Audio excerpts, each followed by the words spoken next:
Well, most people think it's a very violent religion because, there's no day you cannot open a newspaper or hear the news nowadays and you hear about explosions and you hear about people blowing up other people in the name of Islam. Um, and it is also very much, it's enlarged in our imagination because we don't know what it is, so it makes us afraid when we hear that people just, practicing jihad. What is that? Holy war? What for? What do they want?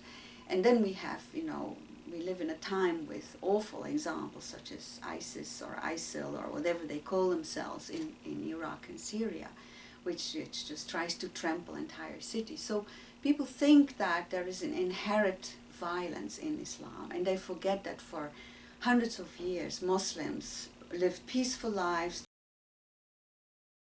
I just come back from Indonesia. That is where I've lived for 7 years, and many of my friends are Muslim. Like now, I visited Quran schools, I was at panels with Muslim scholars, and people are concerned about, living the right life, living life the right way, pleasing God, not stepping out of the boundaries that God has given us.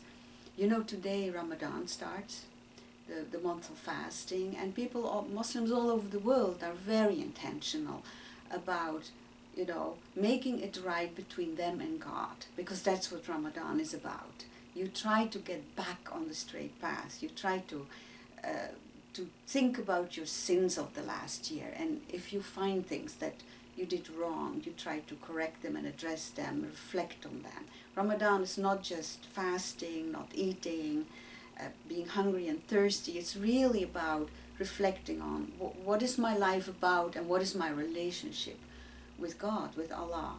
And so basically, I think that part of Islam never makes it in the news because it's not interesting enough.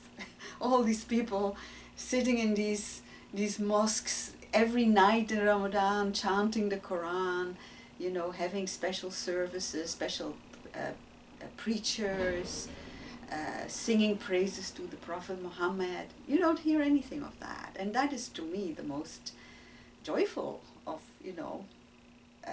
what I know of Muslims and how they practice their faith.